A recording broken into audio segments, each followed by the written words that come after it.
Aniya na ang mga dagkong balita sa Balitang Bisdak karong Lunes. Lain-laing mga eksena ning unang adlaw sa klase sa mga tunghaan sa Iran. 22 anyos nga rider naigo sa nagyungyong nga kabli patay. Ginaghanon sa mga Koreanong turista mikunhod karong tuiga.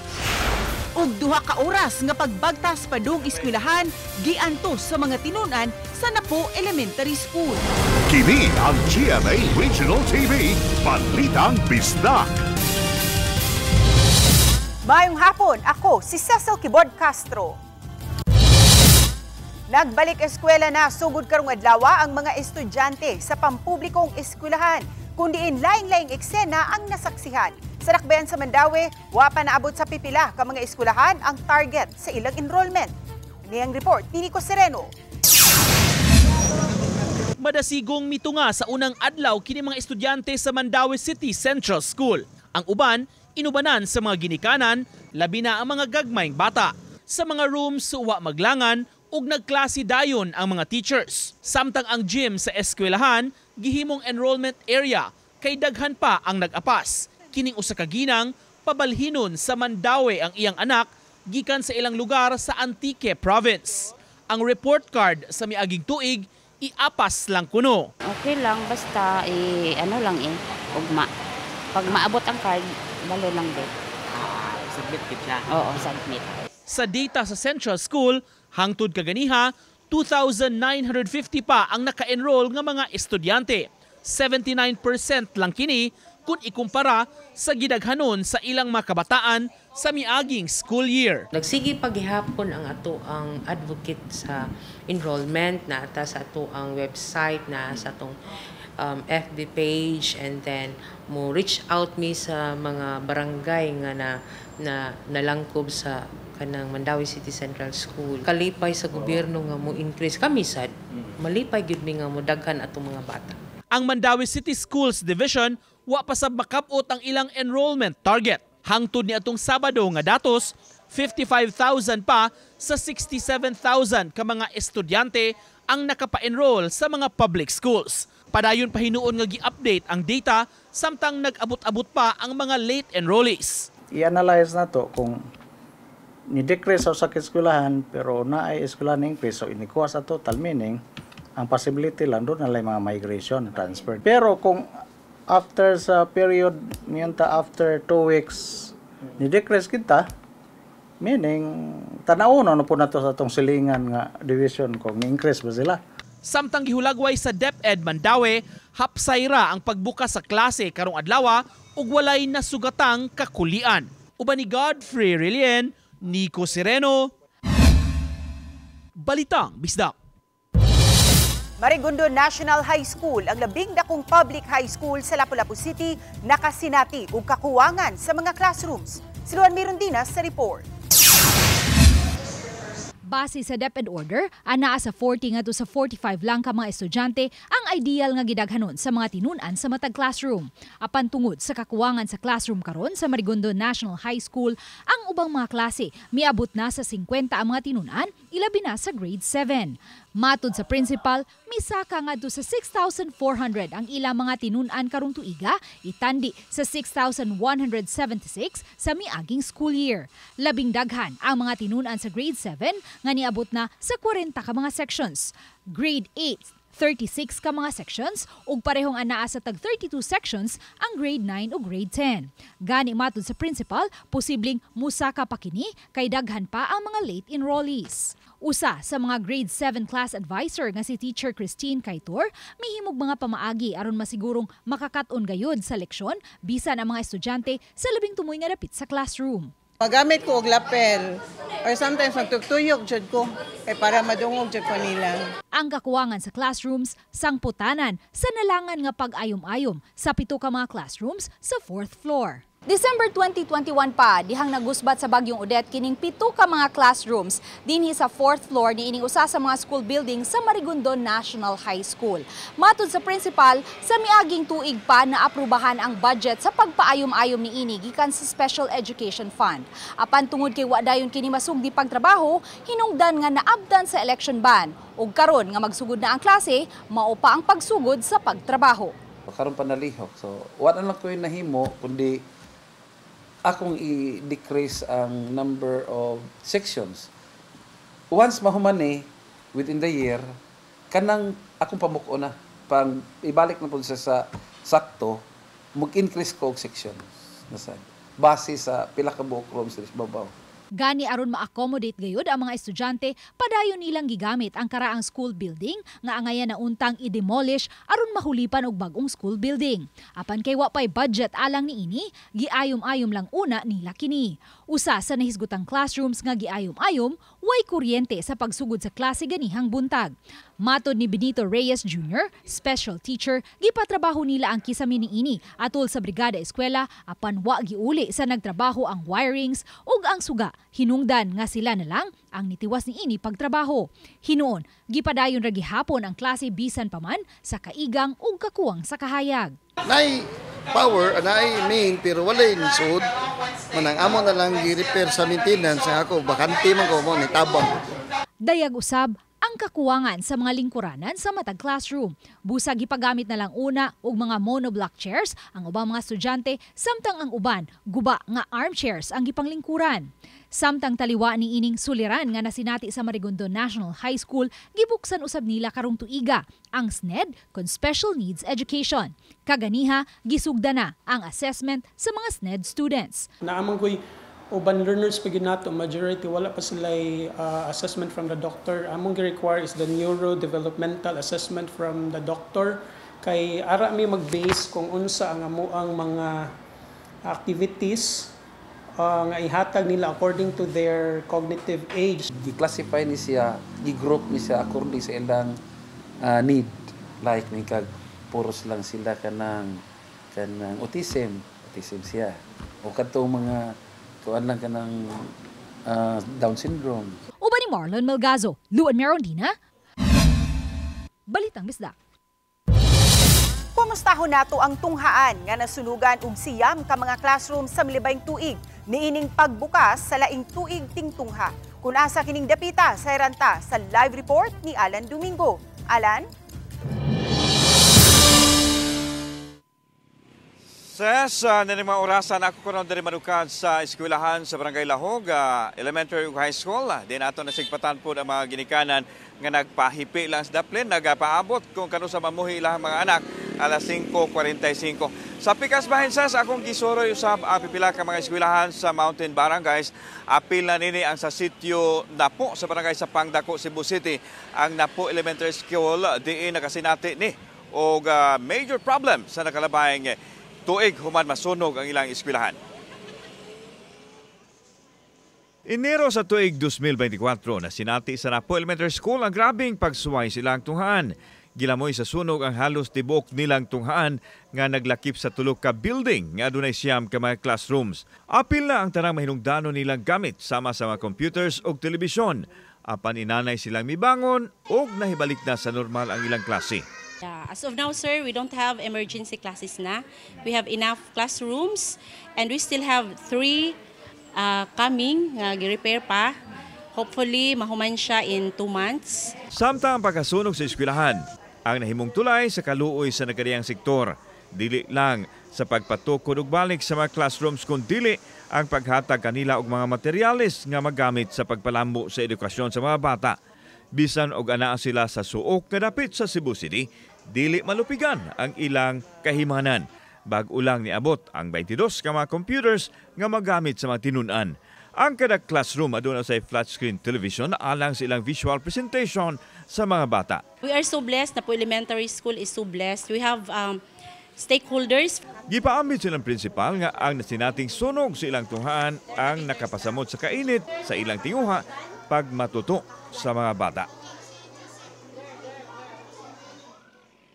Sa Pigasbahin, generally peaceful, hapsay malinawon ang kinalibukan nga pagsugod sa unang adlaw sa klase diri sa Cebu City base usab kini sa assessment kay gipagawa sa Cebu City Police Office. Gipahibaw sa tigpamaba sa CCPO Police Lieutenant Colonel Maria Teresa Makatangay nga nagpadayon ang foot patrol sa kapulisan diin ilang ipakatap aron sab sayon nga masampit sa ato mga kaigsuonan nga nagkinahanglan sa ilahang serbisyo.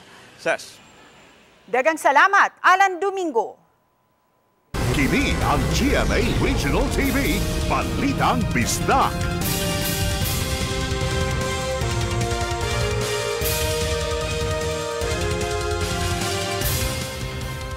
Kini ang GMA Regional TV, Balitang Bisdak. Mga tailoring shops may tsabaw sa kaminus na sa mga magpatahi og school uniform. Siluan meron din sa report. Upat unta ang mga mananahi niining usa ka tailoring shop sa Maidan, Orhelio, apan usa lang ang nanahi og uniform niadtong Sabado tungod kay duha lang kaparisan sa school uniform ang ilang nadawat. Kinibisan pa man kung magsugod na usab ang klase sa mga private schools sunod semana. Sa una 1 month before naka-schedule ng mga trabaho. Pero karon mo-open na lang sa Monday. Duha ka set ang nadawat. Duha ka pares ang nadawat. Medyo dako kay diferensya ambot. Tingali, krisis siguro mga tao. Udyante. Katulad siguro ilang mga daan na ba. Gamiton, dili sa napatay bago. Susama usab ang nasinati niining usa ka dakong tailoring shop sa may 3 de Abril. Kay kaniadto makasinati sila og taas nga linya sa mga customers. Usa ka semana sa dili pa ang klase, hinungdan nga naghimo na lang usab sila og mga ready-to-wear school uniforms sa nagkalain-laing mga private school sa Cebu City aron mahatag dayon nila kini sa ilang mga customers. Apan sa tibok Sabado sa buntag, usa lang ang ilang customer. Tungod tingali kay crisis ba, not like last year or previous years na kusog ang among halin karon hinay kaayo. Night time nawa mi halin kanang zero mi. Karon ra nahitabo. Nam zero. Kay gapatungha pa ang grade 7 student nga apo ang 54 anyos nga si Gemma Wahing. Samtang senior high school pa ang iyang kamanghurang anak, busa budgeted gayud ang tanang mga palitunon ding pagsugod na sa klase. One size higher ang gipalit niya alang sa grade 7 student nga apo aron mulungtad pa kini hangtod sa grade 10. Magnita kog allowance niya, tahian lang akong isigkilid niya, inig mudak ko na sa iyang hawak, ako na po itong tastasan, hantod maarang yun niya, hantod grade 10, para siya makabudget.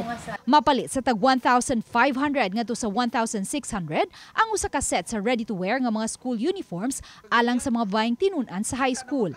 Samtang anaa sa 1,600 ngadto sa 1,700 ang sa mga estudyanteng lalaki. Uban ni Godfrey Rilien, Luan Merondina, Balitang Bisdak. Sa laing balita, upat ang naangol atol sa karambola nga nahitabo tali sa usa ka van, SUV ug motorsiklo sa barangay Binlod, lungsod sa Argao pasado alas 5 kag buntag. Sa Municipal Police Station, nagsulod sa pagbiyahe ang pula nga SUV ug ang motorsiklo doong sa Northern Cebu. Pag-abot sa kurbadahong dapit sa lungsod sa Argao, di kasugat sa SUV ang van kapaingon sa Southern Cebu. Apan gingong mikawat sa lane, diin gasubay usab ang SUV nga mo'y hinungdan nga nahitabo ang head-on collision. Tungod sa pagbangga sa duha, ang motor nga nagsunod sa SUV midas mag-usab sa likod nga bahin sa SUV ug napasok.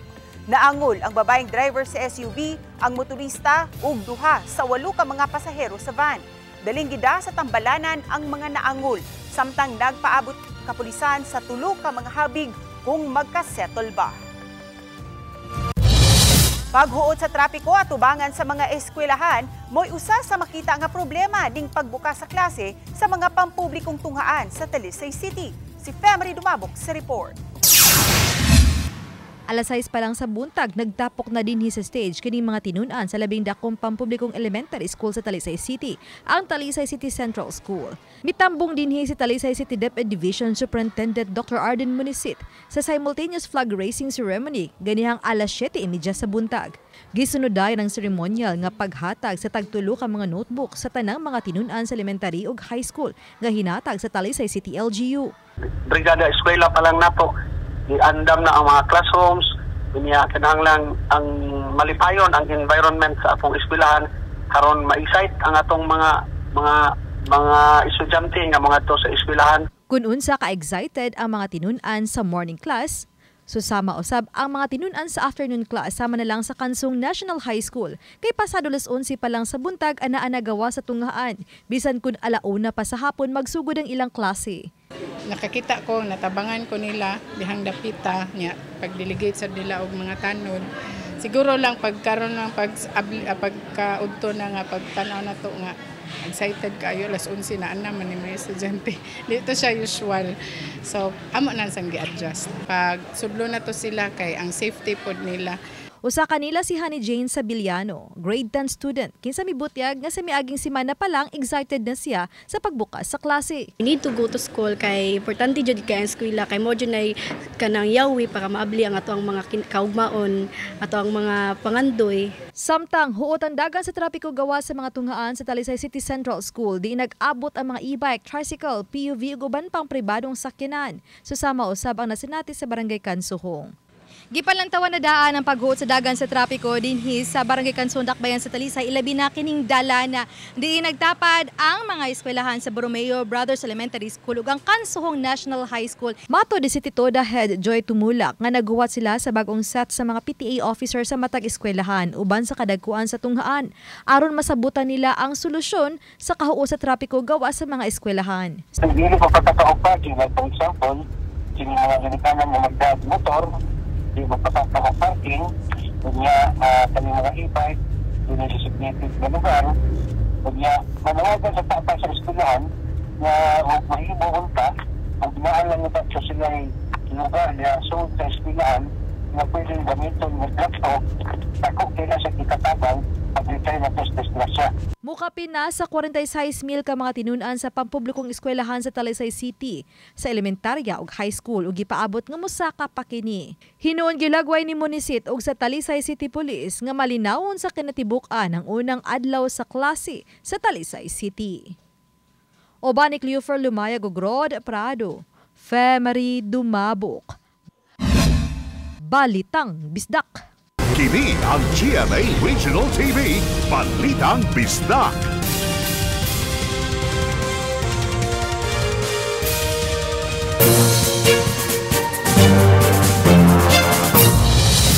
Mikunhod ang gidaghanon sa mga Korean national nga mibisita sa nasod karong tuiga, itandi sa nakalabayng mga tuig. Unsa kay hinungdan niini atong sayran sa unang hugna ning RTV Presents ni Luan May Rondina. Naguna sa listahan sa Department of Tourism sa labing daghang mga turista nga mobisita dinhi sa Sugbo ug bisan lukop nasod ang Koreans. Sa data sa Department of Tourism, sa wala pa ang pandemya, misaka ngadto sa 1,989,322 ang mga nibisita sa Pilipinas nga Koreans sa 2019 gikan sa 1,624,251 sa 2018. Ug sa subling pagbukas sa nasod sa mga langyong turista human sa pandemya, padayong naguna ang mga Korean nationals. Sa data sa Department of Tourism, misaka sa 8.15% ang gidaghanon sa mga Koreano nga nibisita sa nasod niadtong 2024 itandi sa tuig 2023. Apan ning unang upat pa lang kabuan sa tuig 2025, nitidlom ang gidaghanon sa mga Koreans nga nibisita dinhi sa nasod ngadto sa negative 18.0%. 15 katuig nang nagpuyo dinhi sa Sugbo, ang 34 anyos nga Koreana nga taguon lang nato sa pangan nga Lee. Gikan sa pagka-ESL student niadtong 2010 sa unang pagbisita niya dinhi sa Sugbo, hangtod nga dinhi na siya na minyo ug nagduma og patigayon. Sulod sa maong mga katuigan, nabantayan ni Lee ang inanay nga pagmeno sa mga Koreans nga nibisita dinhi sa Sugbo bisan pa man sa paglambo na og balik sa natad sa turismo human sa pandemya. Matod ni Lee, inay mabuhi pagbalik ang turismo ubay-ubay sa mga Koreans nga namatigayon dinhi sa Subo ang nibaligya na sa ilang mga negosyo ug mga condo units. Gihimo niyang sanglitanan ang mga nabasa niya sa ilang Korean community group chat diin daghang mga dive shops ug island hopping businesses sa mga Koreans ang gipamaligya na ilabi na sa Lapu-Lapu City. Because no Korean tourist and it's too expensive to keep the business. Rental is too high, electricity is too high. They cannot continue it. So if someone is asking me, would you like to put a coffee shop there? My answer is no. Dugang ni Lee, sulod sa 15 katuig niyang pagpuyo sa Subo, nakita niyang way mga dagkong kalambuan sa turismo ug limitado lang adto sa mga beach resorts, water sports ug pipila ka mga historical sites ang gitanyag ilabi na dinhi sa Subo. Korean people feel like so boring. One time is enough. I cannot come for 2 times, 3 times because everything is the same. And there's a saying that when you go to Vietnam 10 years ago and now, the development differences are huge. People come here 10 years ago and now they're saying, it's the same. Nothing is developed, nothing is new. Nakadugang usab sa issue ang peace and order, ilabi na nga pipila sa mga Korean store sa Lapu-Lapu City gikatahong na biktima usab sa mga salisigang o krimen sa ubang mga dapit sa nasod. I've heard mga stories from tour guides, mga business owners, nga natry guests nga nakawatan 50,000, 30,000, o alit nga nasalisi, may anak mamba, and it's a big blow to the industry, sad, kay ang number one nila, ang number one concern naman nila is safety. Uban ni Marlon Malgazo, Luan Merondina, Balitang Bisdak. Kini ang GMA Regional TV, Balitang Bisdak.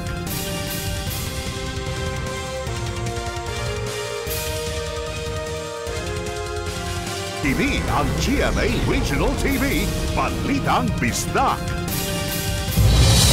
Bisan og highly urbanized na ang dakbayan sa Subo, adun nagihapoy mga tinun-an nga maglakaw sulod sa 2 ka oras agi sa mga sapa aron lang maabot ang eskwelahan. Ano ang report ni Alan Domingo. Alas 6 pasado sa buntag nakabot sa Napo Elementary School sa barangay sa Pangdako ang Mag-Agang Jose ug Kim Shane Taburnal, mga tinun-an sa grade 6. Kadlawon pa ay sila migikan sa ilang Pinoyanan sa silingang sitio Kahugan, hilit ug bukid nga bahin sa Sapangdako. Tungod kay bukid maglisod ang sakinan nga makaabot sa ilang dapit busa, nagsakripisyo sila nga maglakaw padung sa eskwelahan ug pauli kada adlaw sa klase. Wala may eskwelahan dito gud. Unya dito sa lisod sa dito kay kuan ra gamay ra andan. Kapoy sad kayo maglakaw kung ang papa maninda siya manggak nya. Kanang usay maglakaw rami usay kwaon sad mi. Lawom ang hinungdan sa paningkamot ni Jose nga makatabang siya maapuhan nga maoy nag-amuma kaniya sukad siya biya siya magidikanan nga nagkabuwag na. Samtang naatla namo si Christy May Roble, kuyog si iyang 5 anyos nga anak nga si Piang Piang, kinder sa Napo Elementary School sa barangay sa Pangdako. Gikan usab sila sa sitio Kahugan, dili lang ang bukid ilang sakripisyo kundi mulabang usab sila tulo ka sapa.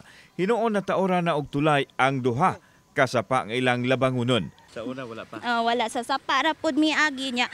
Kung magbaha man gani, magkuan lang sa dog pisi para among abayan. So, delikado. Oo. Usa lang nis mga tulay nga agianan sa mga mulupyo dito sa sitio Kahugan.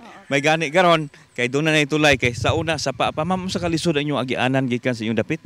Gamay ra sir, gahas ra man, so sa una nga wala pa ni sponsor dito nga pasaminto, so gahas lang lapok jud ang among dalan. Mas gipili sa matinun-an ang maglakaw padung ug pauli kay mahal ang pliti sa motor ug delikado usab kuno kaayo ang agianan. Maglakaw ra mi sir. Ano man? Kay mahal man pud ang pliti niya kaming tulo, so kanang complete na mo nga to padongari, so 100. Then kapatangas kay bugat man, so ibot na 120, so mahal ra. Matod sa prinsipal sa tunghaan nga adunay mo kapin sa 20 ka mga tinun-an nga gikan sa silingang sitio Kahugan. Bisan og layo ang ilang gipuy-an, wa kini makahasol sa pagtungha tungod kay porsigido ang mga bata nga moeskwela, gani mas masayo pa sila sa pag-abot sa eskwelahan. Hinoon aduna higayon nga magkaproblema tungod sa daotang panahon apan gisabot sa mga magtutudlo ang kahimtang sa mga bata nga layo ang Pinoy-anan. I told the teacher we really have to teach well kay kani mga bata ato hours pantaong gilakaw, and they have to the competencies they really have to teach these children with according to their level. Ang barangay sa Pangdako silingang barangay lang kini sa Guadalupe, uhaduol sa sentro sa syudad. Nang hinaot ang mga bata nga maabot ang panahon nga mapaduol sa ilang dapit ang sentro sa edukasyon. Kung unsa man kalayo ang ilang baktason, makaabot lang sa eskwelahan. Ingon usab kuno niini, kalayo unta ang maabtan sa higayon nga mahatagan og katumanan ang ilang pangandoy nga makahuman sa pag-eskwela nga mauyawi silahang kaugmaon. Ikaw sa pangandoy nimo? Magmaestra. Maestra. Eskwela lang mong tarong, ayaw mo kawagtang paglaom na mahuman mo. Kauban si Clover Lumayag, ako si Alan Domingo. Balitang Bisdak. Patay na nga nadagat sa Tambalanan ng usa ka 22 anyos nga motorista samtang samdan ang angkas niini dihang nalamba ang motorsiklo human masangit sa nagyungyong nga kable sa usa ka utility atol sa pag-unos ug pagbunok sa kusog nga uwan. Nahitabo kini ni atong pasado alas 6 Biyernes sa gabii sa National Highway sa Barangay Balud, lungsod sa San Fernando. Sa pakisusi sa San Fernando Municipal Police Station, gikan ang mga biktima sa Sangi, San Fernando ug padung pauli sa panadtaran sa maong lungsod. Samtang nagbiyahe ang mga biktima, kalit lang mibunok ang kusog nga uwan nga may dalang unos. Tungod niini miyungyong ang mga kable nga maoy nakabitik sa mga biktima. Misangpot kini sa pagkatumba ug pagkalagpot sa driver ug sa angkas niini. Padayon pang giimbestigar sa mga otoridad ang insidente. Ang angkas niini nakagawas na sa Tambalanan. Itong linya ma'am, wala dito inambot ng tao sa amod nga naputol ko siya. Wala lagi at that time kanang ay naputol na malibawan niya, naputol na na-injure na disgrasya nga, putol ko siya. So safety driving lagi ta, especially sa mga motor nga medyo less lang gid kayo dipinsa sa panglawas sa highway ba nga daghan kayo magbiyahe. Lain-laing kondisyon sa mga eskwelahan sa Central ug Eastern Visayas ning pagbukas sa klase atong sayran sa report ni Mark Reggie Abella. Lahing paandar ang nasaksihan sa mga tinunaan sa usa ka eskwelahan sa Tagbilaran City sa Bohol sa unang adlaw sa school year 2025 to 2026. Gisugat sa drums and bagels ang mga estudyante o ginikanan sa Dr. Cecilio Putong National High School sa Bohol. Paagi nila kini aron mahimong lively ang unang adlaw sa klase.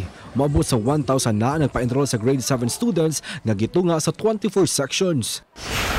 Samtang sa Siato National High School sa Negros Oriental, tungod kay wala pa maayo ang classrooms nga nasunog, conference room gihimong classrooms, samtang ang ilang stage ang temporaryong gihimong canteen. Nasunog ang canteen, library ug classroom sa senior high niadtong May 6, 2025. Matod sa principal, upat ka section sa grade 11 ug sa grade 12 ang nagtunga sa oras para sa pag-abli sa klase karong adlaw. Matod sa Division Superintendent sa Negros Oriental School Division Office, na-report na nila sa regional office ang nasunog ng mga classrooms.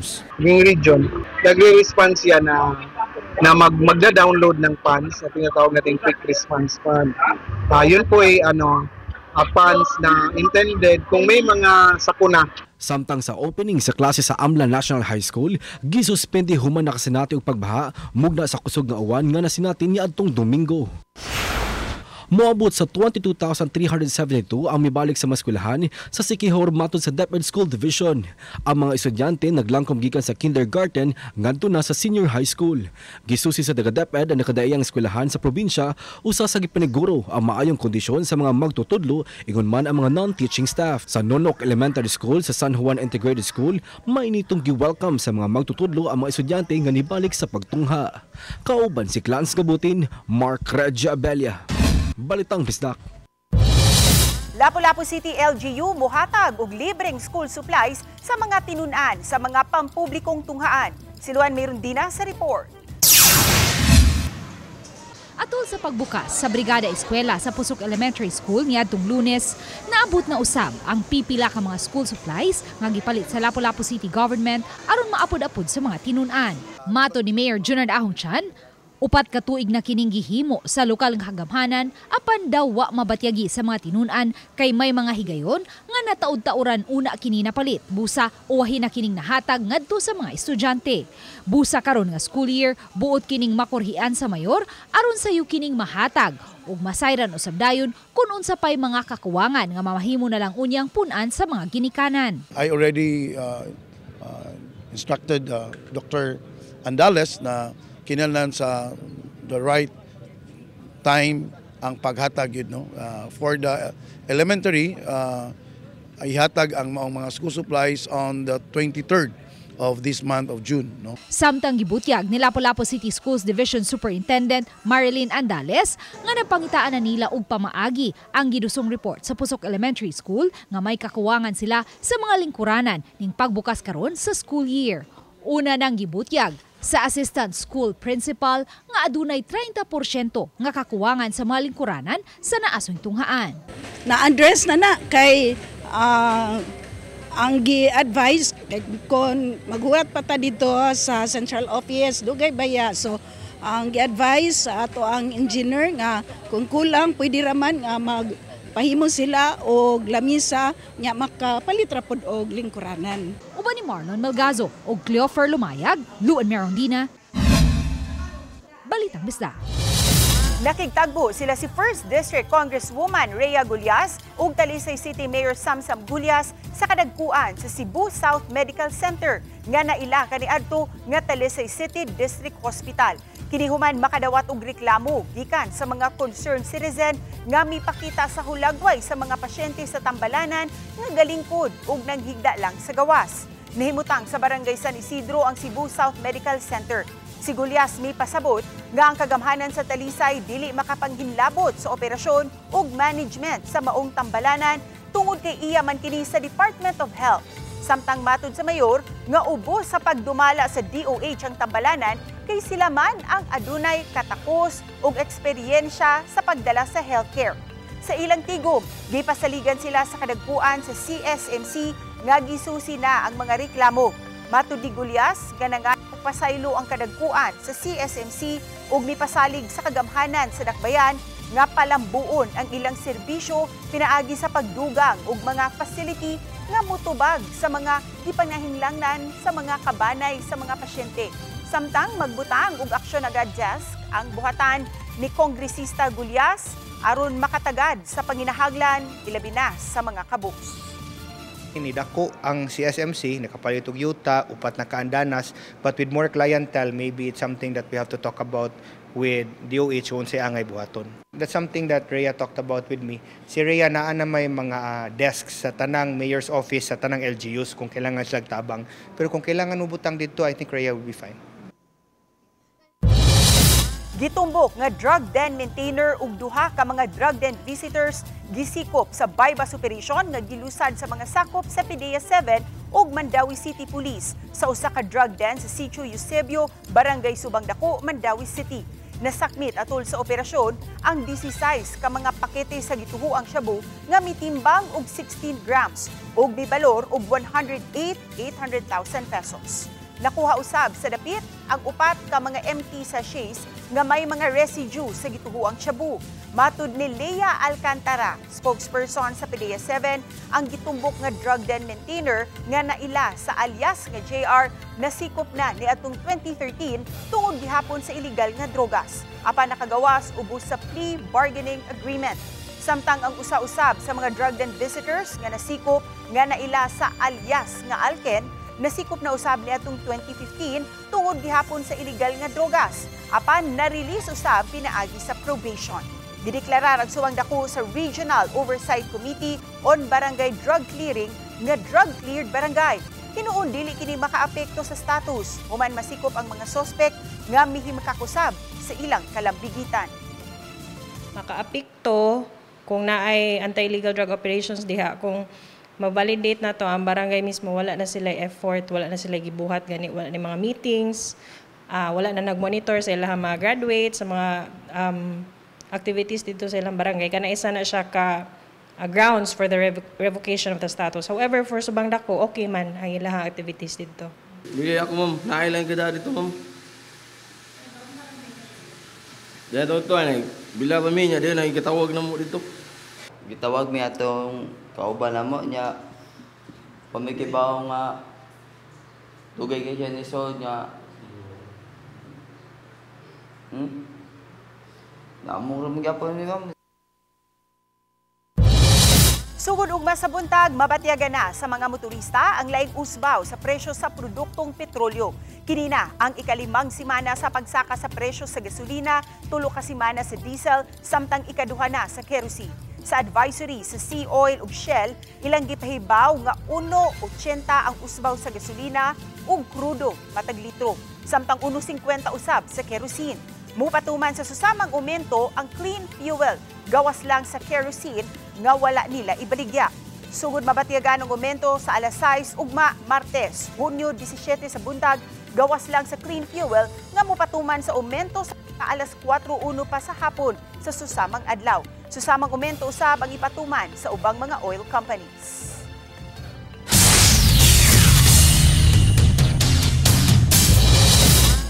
Sa mga nangita og trabaho, ilabi na sa mga bagong migraduar sa pagtungha, ani ay mga gitanyag nga trabaho alang kaninyo. Magpahigayon og local ug overseas job fair karong June 22 sa Panfil B. Frasco Memorial Sports Complex sa Barangay Poblasyon, Liloan, Cebu. Sugdan ang job fair alas 8 sa buntag hangtod na sa alas 4 sa hapon. Alang sa mga local applicants, mamahimong magdala og updated resume ug SSS number. Samtang sa mga overseas applicants, pagdala og updated resume, certificate of employment ug passport.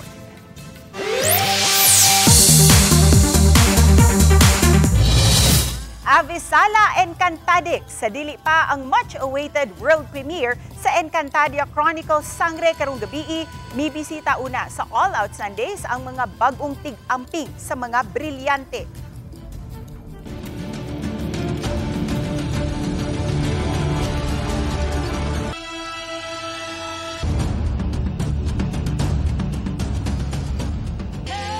In full battle gear nga miatubang sa mga tao sa kalibutan, sila si Sangre Terra Bianca Umali, Sangre Flamara Faith Da Silva, Sangre Dea Angel Guardian ug Sangre Adamus Kelvin Miranda. Gipakita usab sa mga bida ang ilang mga fighting skills. Mas nahimong extra special ang Sangre Day dihang giawit ni Asia's Limitless star Julie Ann San Jose ang theme song sa serye. Sa miaging Sabado, mitambong ang beloved character nga si Imaw sa Day 2 sa Toycon Pop Life Festival sa Pasay. Present sa event, si GMA Public Affairs Senior Assistant Vice President Ange Atienza ug Direk Derek Cabrido sa upcoming GMA Pictures ug GMA Public Affairs feature film na P77. Mga kapuso, atong sudlon pag-usab ang kalibutan sa Encantadia sa GMA Prime paghuman sa 24 oras.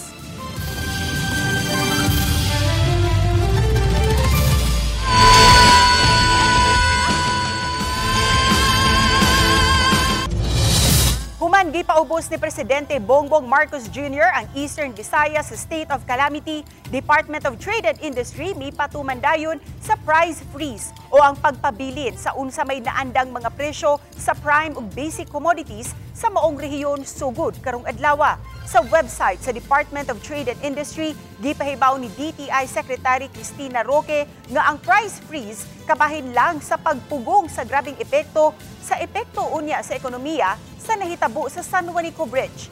Tungod sa price freeze, mapugnan ang dili makiangayong pagsaka sa presyo sa nagunang mga palaliton nga makahatag og daotang epekto sa mga konsumidor sa Eastern Visayas. Subay niini, gitahasan sa DTI Central Office ang DTI Region 8 nga bantayan ang pagpatuman sa price freeze. May epekto ang state of calamity sugod ni atong Hunyo 5 human mabantayi ang kadaot sa tulay tungod na sa kadaan niini. Gitumong kini aron mapaspasan ang pag-ayom-ayom sa San Juanico Bridge aron mamahimong tugutan pagbalik ang dagkong mga sakyanan nga makagamit sa tulay. Kami ang GMA Regional TV Balitang Bisdak. kinatibuk ang puwersa alang sa mas dakong misyon ug mas halapad nga pagalagad sa nasod. Mayong hapon mga kapuso.